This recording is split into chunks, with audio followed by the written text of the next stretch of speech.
Akat ng Espiritu Santo, Amen. ang pagpapala ng ating Panginoong Hesukristo, ang pag-ibig ng Diyos Ama at ang pakikipagkaisa ng Espiritu Santo naway sumainyong lahat. At sumayo rin. Mga ginigiliw kong kapatid, 40 araw na ang nakalipas buhat ng ating ipagdiwang ang maligayang Pasko ng pagsilang ng Panginoon. Ngayon naman ay dakilang araw ng pagdadala kay Jesus sa templo. Sa hayagang pagtupad sa utos ng Diyos na itinadhana ni Moises, ang totoong naganap ay makikipagtagpo ng Mesiyas sa mga nananabik na tao para sa kanyang pagdating. Sa pag-akit ng Espiritu Santo, kanilang nakilala ang Panginoon at masaya nilang tinanggap siya. Kaya naman tayong naririto at natitipon bilang tugon sa pag-aakit ng Espiritu Santo. Kayo po ba'y may dalang kandila? Sino po ang may dalang kandila? Sige po. Manalangin tayo.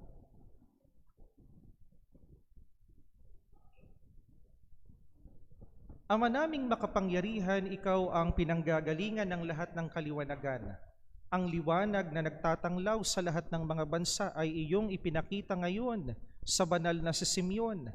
Gawin mong banal at basbasan ang mga kandilang ito na hawak-hawak ng iyong bumubuo ng iyong sambayanan. Sa aming pagdadala nito, kami naway marapatin mong umawit ng pagpupuri para sambahin ang pangalan mo. Sa aming paglakad sa landas ng iyong kabutihan, kami naway loobin mong sumapit sa di nagmamaliw mong liwanag, si Hesukristo na aming Panginoon, magpasawalang hanggan. Amen.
Gloria in excelsis Deo.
Manalangin tayo.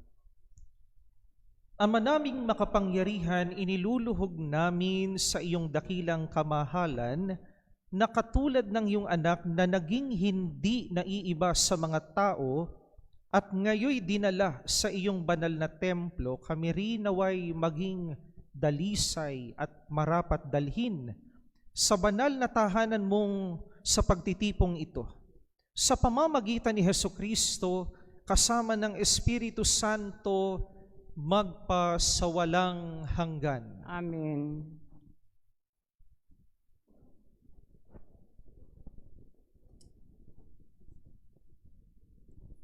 Ang salita ng Diyos mula sa aklat ni Propeta Malakiyas.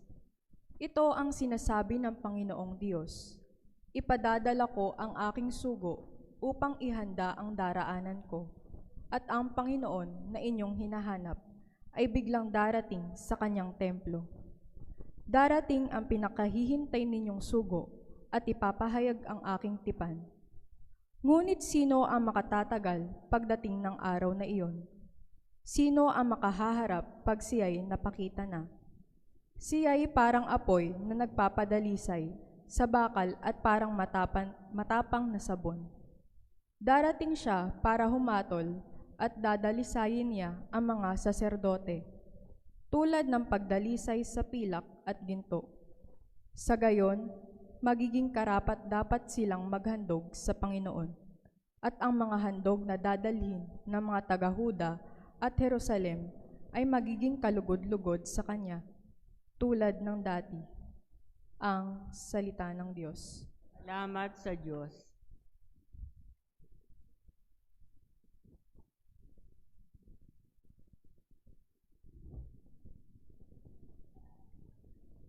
Diyos na makapangyarihay, dakilang hari kailanman. Diyos na makapangyarihay, dakilang hari kailanman.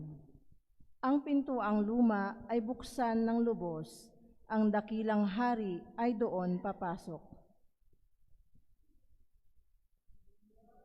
Pangyarihan, hari dakilang kailanman.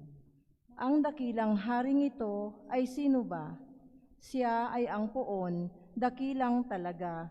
San mang labanan, tagumpay ay kanya. Diyos na makapangyarihay, haring dakila kailanman. Ang pintuang luma ay buksan ng lubos, ang dakilang hari ay doon papasok.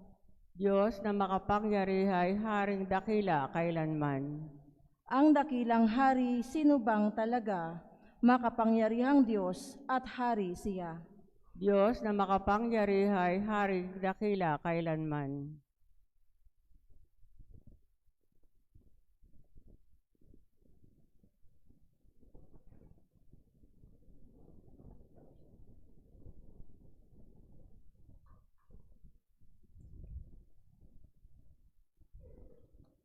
Ang salita ng Diyos mula sa sulat ng mga Hebreyo. Yamang ang mga kapatid na tinuturing ng Diyos ay tao. Naging tao rin si Jesus, tulad nila. May laman at dugo. Ginawa niya ito upang sa pamamagitan ng kanyang kamatayan ay maigupo niya ang diablo na siyang may kapangyarihan sa kamatayan. Sa gayon, pinalaya niya ang lahat na naging alipin habang panahon. Dahil sa kanilang takot sa kamatayan, hindi ang mga anghel ang kanyang tinutulungan, kundi ang lahi ni Abraham. Kaya't kinailangang matulad siya sa kanyang mga kapatid sa lahat ng paraan. Sa gayon, siya'y nag-iisang dakilang saserdote, mahabagin at tapat, naglilingkod sa Diyos at naghahandog ng hain sa ikapagpapatawad ng mga kasalanan ng tao, sapagkat siya'y may tinukso at nagbata, kaya ngayon matutulungan niya ang mga tinutukso. Ang salita ng Diyos. Salamat sa Diyos.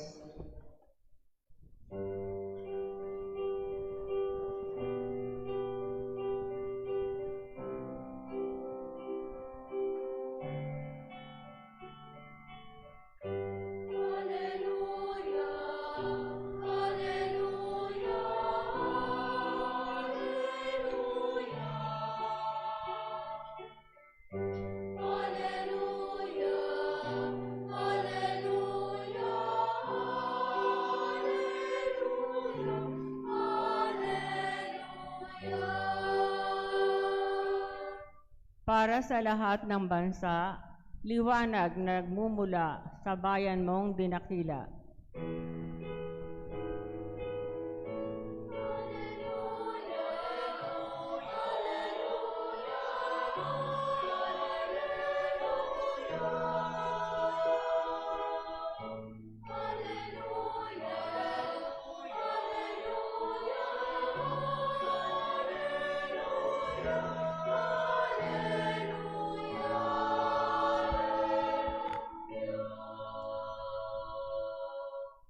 Sumainyo ang Panginoon. At sumayo rin. Ang mabuting balita ng Panginoon ayon kay San Lucas. Papuri sa iyo, Panginoon.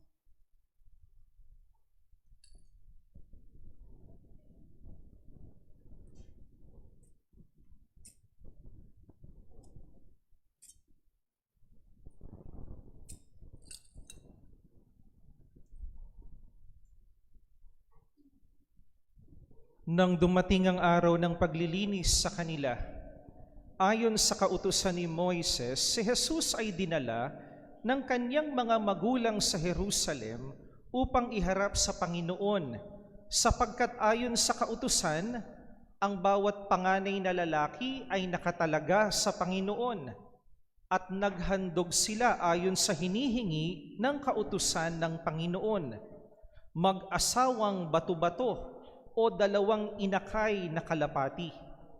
May isang tao noon sa Jerusalem na ang pangalan ay Simeon. Matapat at malapit sa Diyos ang lalaking ito at naghihintay sa katubusan ng Israel. Sumasa kanya ang Espiritu Santo na nagpahayag sa kanya na hindi siya mamamatay hanggat hindi niya nakikita ang Mesiyas na ipinangako ng Panginoon. Sa patnubay ng Espiritu, pumasok siya sa templo at nang dalhin doon ng kanyang mga magulang ang sanggol na si Jesus upang gawin ang hinihingi ng kautusan, siya'y kinalong ni Simeon. Ito'y nagpuri sa Diyos na ang wika, "Kunin mo na, Panginoon, ang iyong abang alipin. Ayon sa iyong pangako, yamang nakita na ng aking mga mata ang iyong tagapagligtas na ihinihanda mo para sa lahat ng bansa. Liwanag itong tatanglaw sa mga hentil at magbibigay karangalan sa iyong bayang Israel." Namangha ang ama at ina ng sanggol sa sinabi ni Simeon tungkol sa kanya. Binasbasan sila ni Simeon at sinabi kay Maria, "Tandaan mo, ang batang ito'y nakatalaga sa ikapapahamak o ikaliligtas ng marami sa Israel. Isang tanda mula sa Diyos, ngunit hahamakin ng marami, kaya't mahahayag ang kanilang iniisip. Dahil diyan, ang puso mo'y para na ring tinarakan ng isang balaraw." Naroon din sa templo ang isang propetang babae na ang pangalay Ana, anak ni Fanuel, na mula sa lipi ni Aser. Siya'y napakatanda na, 7 taon lamang silang nagsama ng kanyang asawa nang siya'y mabalo. At ngayon, 84 na taon na siya. Lagi siyang sa templo at araw-gabi sumasamba sa Diyos sa pamamagitan ng pag-aayuno at pananalangin. Lumapit siya ng oras ding iyon at nagpasalamat sa Diyos. Nagsalita rin siya tungkol kay Jesus sa lahat ng naghihintay sa pagpapalaya ng Diyos sa Jerusalem. Nang maisagawa nila ang lahat ng bagay ayon sa kautusan, bumalik na sila sa kanilang bayan sa Nazareth, Galilea. Ang batay lumaking malakas, marunong at kalugod-lugod sa paningin ng Diyos. Mga kapatid, ang mabuting balita ng Panginoon. Pinupuri ka namin, Panginoong Hesukristo. Ngayon pong linggong ito ay ipinagdiriwang po natin yung tinatawag na kapistahan ng pagdadala kay Jesus na Panginoon sa templo. Dedication po niya. After po, sabi nga ho kanina sa introduction, matapos po ang ilang panahon na lumipas nang siya ipinanganak, ngayon po, sinusunod ngayon ng kanyang ama at ina ang pagdadala sa kanya sa templo. My dear brothers and sisters, alam po ninyo, isa sa pinakamahirap na ginagawa ng tao,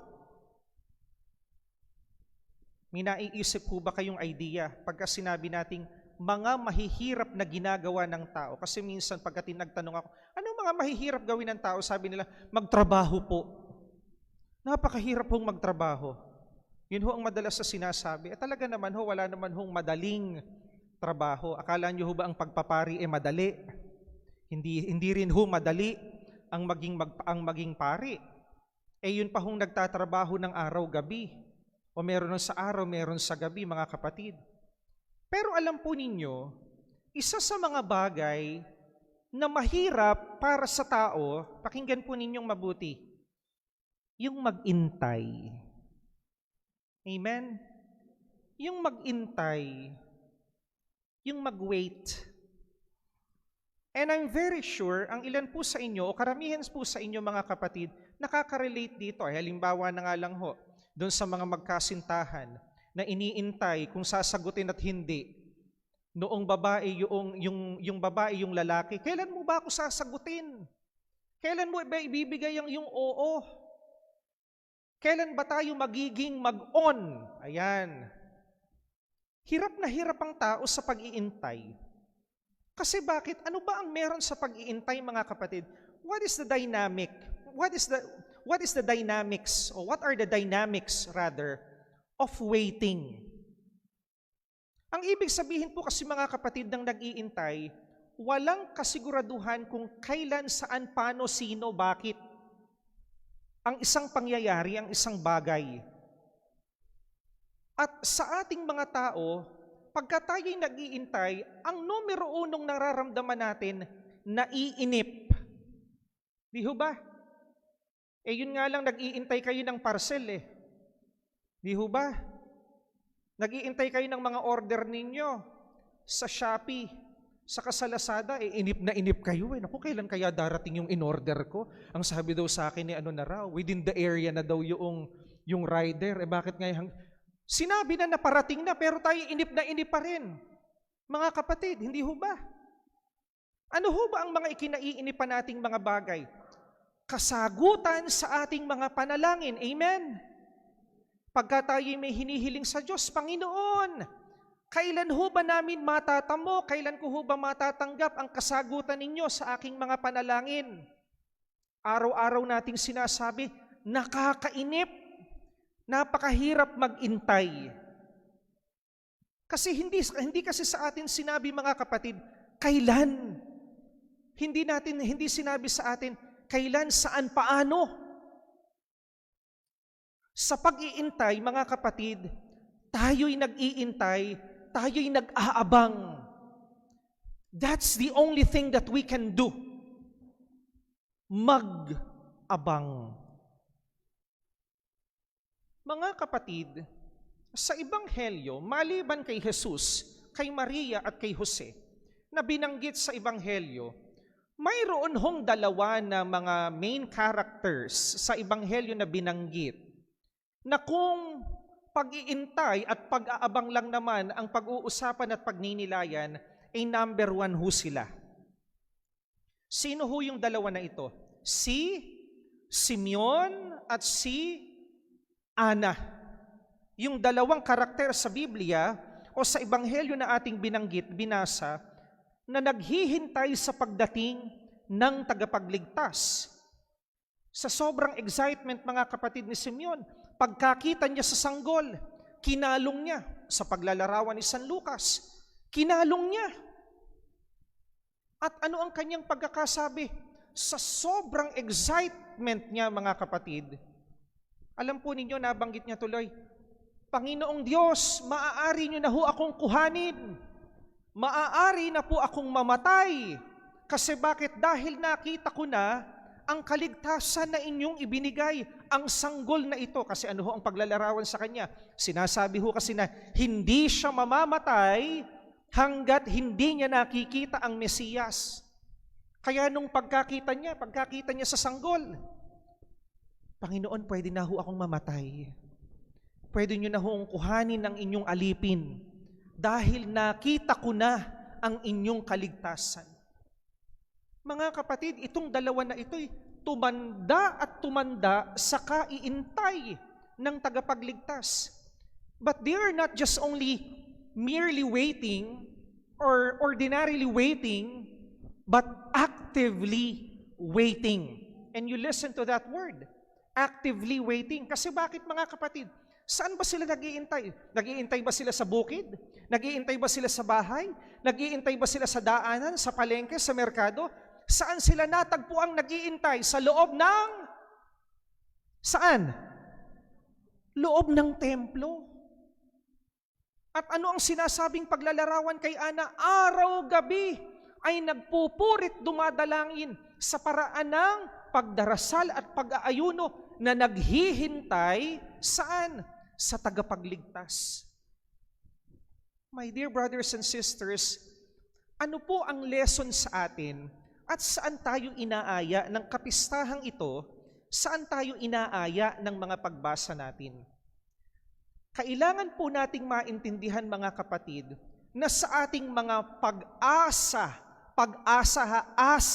pag-asa natin sa mga buhay nating ito, hindi dapat nawawala ang pananampalataya, ang pananalig. Amen. Laging kadikit ng pag-asa ang pananalig. Na kapag tayo'y nag-iintay, pag tayo'y nag-aabang, hindi lang tayo basta nakatunganga at nag-aabang at nag-iintay. Bagkus tayo ay nag-iintay ng may pananalig, pananampalataya, buo. Sa ating puso, sa ating buhay, pinaniniwalaan natin, sinasandigan, tinitindigan natin yung pananampalataya na nagmumula sa ating Panginoong Hesukristo. Hindi yung sinasabi lang natin na, naniniwala ako. Walang kabuhay-buhay yung paniniwala. Hindi naman nakikita sa paggawa.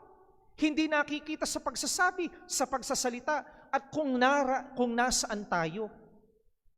Kung kayo po ay nagsimba, mga kapatid, kaninang umaga, nagsimba ho ba kayo kaninang umaga? Sabado, araw ng Sabado. Alam po ninyo, napakaganda ng pagpapaliwanag sa atin kung ano ang pananampalataya. Hebrews 11:1, unang pagbasa yan kaninang umaga, mga kapatid. It was beautifully written kung ano ang ibig sabihin, mga kapatid, ng tinatawag na faith, at hindi dapat mawala yung faith when we talk about hope. But first and foremost, ano ang sabi sa sulat sa mga Hebreo? Ano daw ang pananampalataya?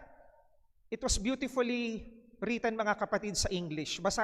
Sasabihin ko po sa inyo sa English. Sabi doon, faith is the substance of all things hoped for and the evidence of things unseen. Napakaganda ho ng sinabi ng sulat sa mga Hebreo. Ang ibig sabihin po nun, the number one ingredient ng ating pag-asa ay pananampalataya. Hindi mo mapapaghiwalay at hindi mo pa nakikita ang hinihiling mo, ang puhunan na dapat pananampalataya. Ano ang tinitignan ng Diyos kapag tayo'y may hinihiling? Pinakikinggan lang ba niya ang bibig natin, ang tunog na nanggagaling sa ating, ang boses na nanggagaling sa ating bibig? Hindi, mga kapatid. Saan nakikinig at saan tumitingin ang Diyos? Sa puso. Sa pananampalatayang nasa puso mo. Kasi madaling sabihin sa salita, kahit yung mga pagdarasal natin, mga kapatid, yung pagdadasal natin ng Santo Rosario, napakadaling sundan yan. Napakadaling sabihin yan. Yung recitation natin ng sumasampalataya ako, napakadaling sabihin yan. Pagka nagsimula ang lektor, nagsimula ang pare, nasa isip na yan, kabisado. Pero mga kapatid, ang tingin ng Diyos hindi sa isip. Saan? Sa kalantayan ng pananampalataya. At iyon mga kapatid ang natagpuan dito sa dalawa na ito. Upang masabi ni Simeon na, Panginoong Diyos, ako ho'y kuhanin nyo na, handa na ako. Aba, napakalaking pananampalataya ang kailangan mo nun. Kung ikaw si Simeon, sasabihin mo ba na, nakita ko na si Jesus, pwede na akong mamatay? Nung mga time na yon, syempre siguro iisipin natin, naku, may sinaing pa ako sa bahay, may labada pa ako sa bahay, meron pa akong mga pangarap sa buhay, maliliit pa yung mga anak ko. Hindi ganun kadali. Amen. Pero mga kapatid, ang nakita kay Simeon at kay Ana, pananampalatayang lantay, tunay at totoo. At ito din ang uri ng pananampalataya na makaparis sana natin. Na tayo hindi lang basta-basta mga kapatid, umaasa na puro salita. Bagkus umaasa tayo ng may matibay na pananalig sa Diyos. Yung hindi pa natin nakikita, ay buo na sa ating puso at ating isip mga kapatid na ito'y mangyayari, na ito'y magaganap. That is what you call faith. Yung sinasabi mo pa lang sa Diyos, Panginoon, ganito po ang problema. Kailangan po namin ng solusyon. Panginoon, ito po ang nangyari. Ano po ba ang aming dapat gawin? Panginoon, ganito po ang aking karamdaman, pahingi po ng kagalingan, hindi pa man nakikita, still unseen. But faith is already an evidence for us. Amen. Palakpakan natin ang Panginoon, palakpakan natin ang Diyos. Kaya mga kapatid, sa buhay natin bilang mga Kristiyano, tayo man ay nag-iintay, nag-aabang. Nag-iintay, nag-aabang. We are anticipating something. We are expecting something. Prior to that, it should be faith, first and foremost. At kaya tayo nasa simbahan, nakikinig ng mga salita ng Diyos, nakikinig sa paghihimay ng salita ng Diyos, mga kapatid, upang ang pananampalataya na mayroon tayo ay magningas sa tulong ng ilaw ni Kristo. Kasi mahirap mga kapatid, umasa at magkaroon ng pag-asa na malamig,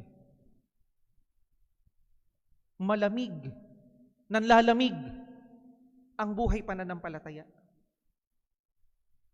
Ang hirap hingin ng isang bagay na ikaw sa sarili mo hindi mo mapaniwalaan. Amen? Ang requirement lagi ng Diyos, kapag ka tayo'y may hinihiling, hindi naman kung anong buti ang ginawa mo kundi yung pananampalataya mo na mangyayari ang ipinagdarasal mo. Amen? Kaya ito mga kapatid ay maging magandang paalala sa atin ngayong linggo na ito. Ngayong pagdiriwang natin ng banal na misa na ito. Na dumadaan tayo madalas mga kapatid sa mga suliranin ng ating buhay. Mga away sa pamilya, mga sigalot sa relasyon, problema sa hanap buhay, sa trabaho, sa anak, sa asawa, sa simbahan, sa parokya. Mga kapatid, unang-una, pananampalataya, pananalig. Dahil nakikinig ang Diyos, hindi sa boses na lumalabas sa ating bibig, kundi sa kung ano ang nasa ating mga puso. Amen. Tatayo po tayo mga kapatid, ipapahayag natin ang ating pananampalataya. Sumasampalataya ako Sa Diyos Diyos amang amang makapangyarihan sa lahat, may gawa ng langit at lupa. Sumasampalataya ako kay Kristong iisang anak ng Diyos, Panginoon nating lahat. Nagkatawan tao siya, Lalang ng Espiritu Santo, pinanganak na Santa Mariang Birhen, pinagpakasakit ni Poncio Pilato, ipinako sa krus ng matay inilibing, nanaog sa kinaroonan ng mga yumao, nang may 3 araw na buhay na mauli, umakyat sa langit, naluklok sa kanan ng Diyos Amang makapangyarihan sa lahat. Doon magmumulang paririto at huhukom sa nangabubuhay at nangamatay na tao.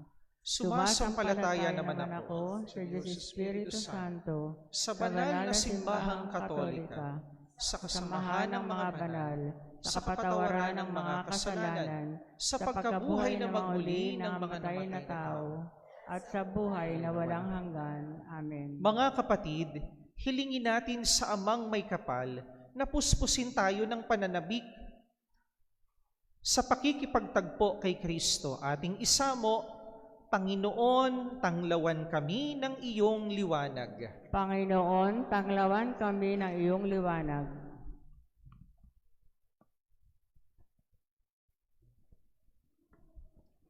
Hinintay ni Simeon ang katubusan ng Israel. Punuin nawa tayo ng pag-asa sa ating katubusan. Manalangin tayo sa Panginoon. Panginoon, tanglawan kami ng iyong liwanag. Kinalong ni Simeon ang bata at nagpuri sa Diyos. Magpuri nawa tayo sa pagtanggap natin kay Kristo sa sakramento. Manalangin tayo sa Panginoon. Panginoon, tanglawan kami ng iyong liwanag. Natunghaya ni Simeon ang liwanag ng pagliligtas ng Diyos. Itaboy nawa ng liwanag ni Kristong nasa atin ang anumang kadiliman.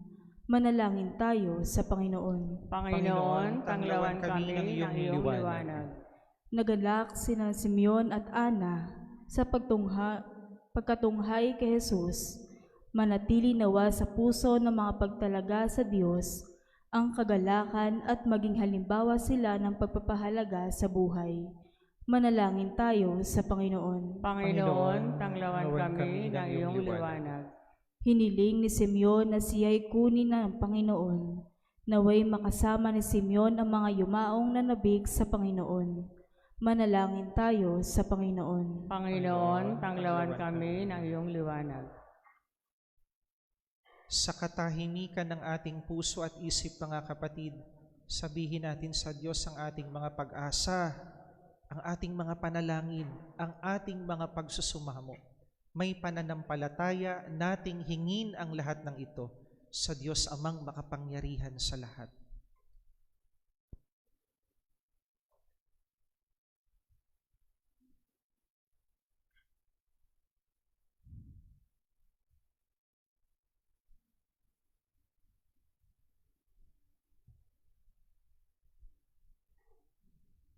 Manalangin tayo sa Panginoon.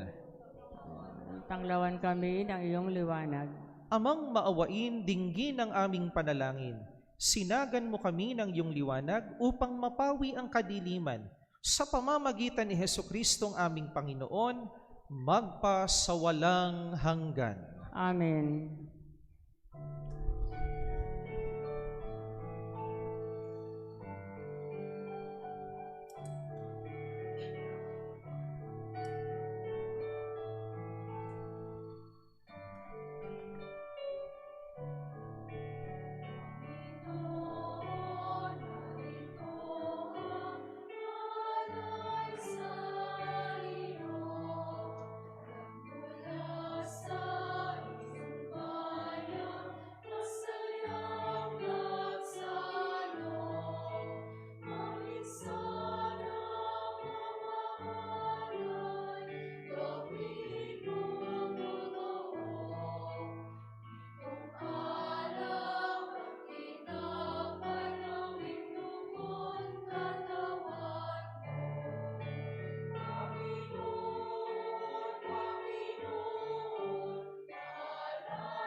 Manalangin kayo mga kapatid upang ang ating paghahain ay kalugdan ng Diyos sa makapangyarihan sa lahat.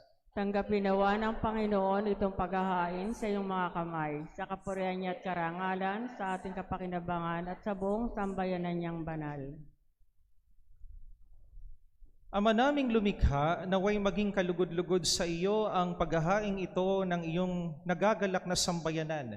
Niloob mong para sa ikabubuhay ng sanlibutan ay maihandog ang tupang maamo at walang bahid dungis si Hesukristo na iyong anak at aming Panginoon magpasawalang hanggan. Amen. Sumainyo ang Panginoon. At sumaiyo rin. Itaas sa Diyos ang inyong puso at diwa. Tinaas na namin sa Panginoon. Pasalamatan natin ang Panginoong ating Diyos. Marapat na siya ay pasalamatan. Ama naming makapangyarihan, tunay nga pong marapat na ikaw ay aming pasalamatan, ngayong dinala sa iyong templo ang anak mong dati nang di iba sa iyo. Siya ang nagbibigay karangalan sa Israel na iyong bayan. Siya ang ipapahayag o ipinahayag ng Espiritu Santo bilang liwanag na tangatanglaw sa lahat ng tao. Kaya kaisa ng mga anghel na nagsisiawit ng papuri sa iyo ng walang humpay sa kalangitan, kami nagbubunyi sa iyong kadakilaan.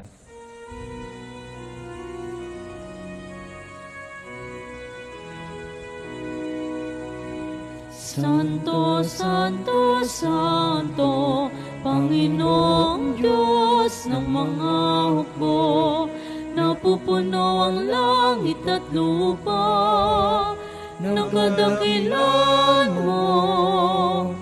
Hosana, Hosana sa kaitaasan, pinagpalang na paririto sa ngalan ng Panginoon. Hosana, Hosana sa kaitaasan.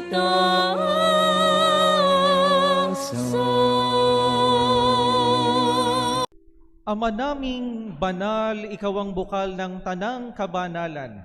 Kaya't sa pamamagitan ng iyong Espiritu, gawin mong banal ang mga kaloob na ito, upang para sa amin ay maging katawan at dugo ng aming Panginoong Hesukristo.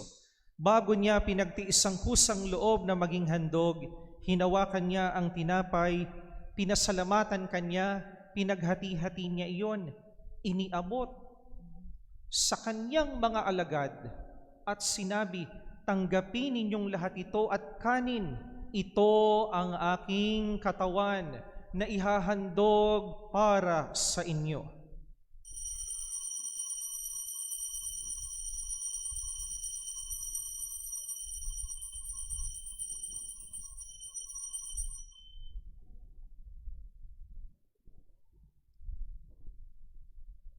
Gayon din naman nung matapos ang hapunan, hinawakan niya ang kalis, muli kanyang pinasalamatan, iniabot niya ang kalis sa kanyang mga alagad at sinabi, tanggapin ninyong lahat ito at inumin. Ito ang kalis ng aking dugo ng bago at walang hanggang tipan. Ang aking dugo na ibubuhos para sa inyo at para sa lahat, sa ikapagpapatawad ng mga kasalanan. Gawin ninyo ito sa pag-aalaala sa akin.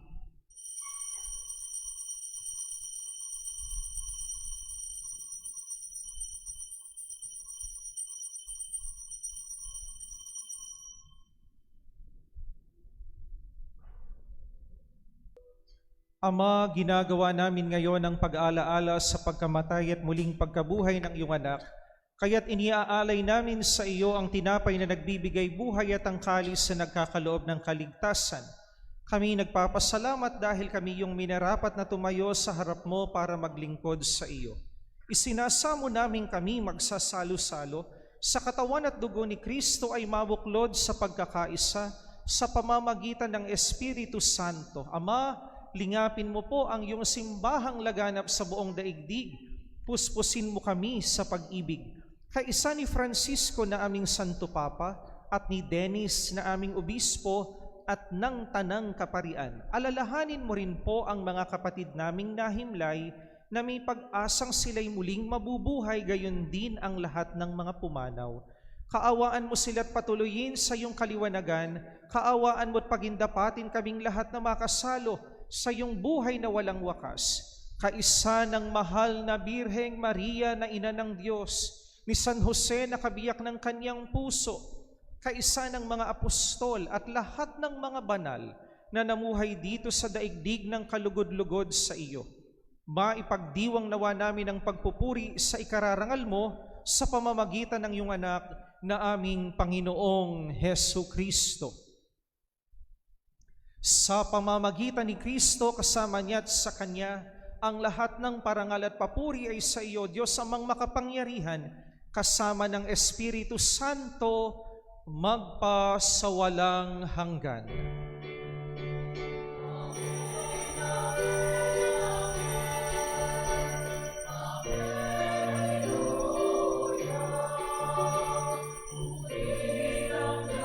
Purihin ang Diyos. Amen. Alleluia. Amen.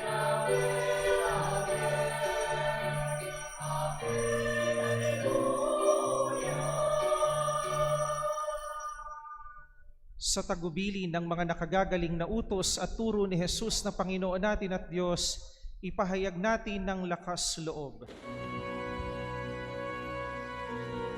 Ama namin, sumasalangit ka, sambahin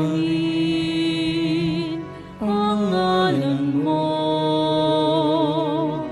mapasa amin ang kaharian mo, sundin ang loob mo dito sa lupa para nang sa langit. Bigyan mo kami ngayon ang aming kakanin sa araw-araw. At patawarin mo kami sa aming mga sala, para ng pagpapatawad namin sa nakakasala sa amin. At huwag mo kaming ipahintulot sa tukso, at iadya mo kami sa lahat ng masama.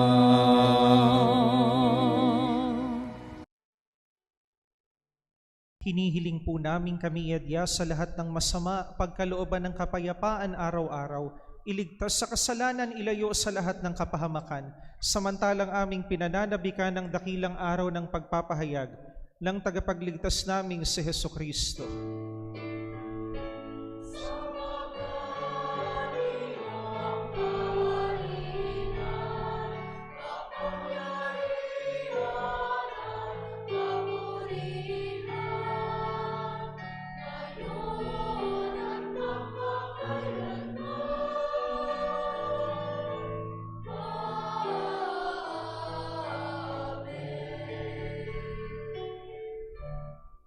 Panginoong Hesu Kristo, sinabi mo sa iyong mga apostol, kapayapaan ang iniiwan ko sa inyo, ang aking kapayapaan ang ibinibigay ko sa inyo.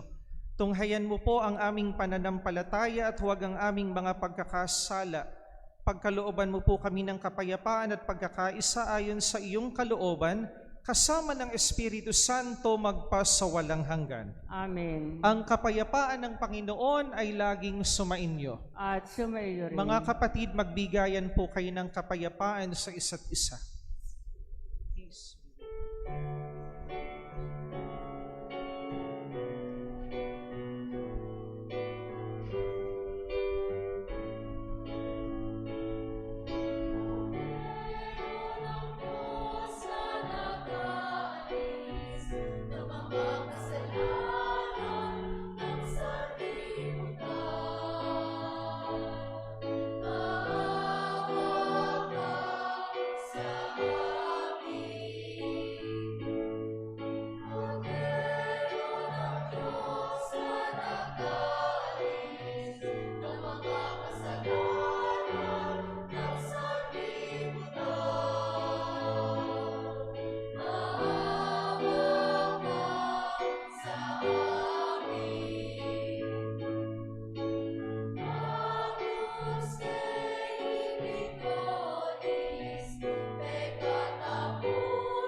Mga kapatid, ito ang kordero ng Diyos, ang pag-ibig ng Ama. Ito ang nag-aalis ng mga kasalanan ng sanlibutan. Mapalad tayong mga inaanyayahan sa kanyang banal na piging. Panginoon, hindi ako karapat-dapat na magpatuloy sa iyo, ngunit sa isang salita mo lamang ay gagaling na ako.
Manalangin tayo.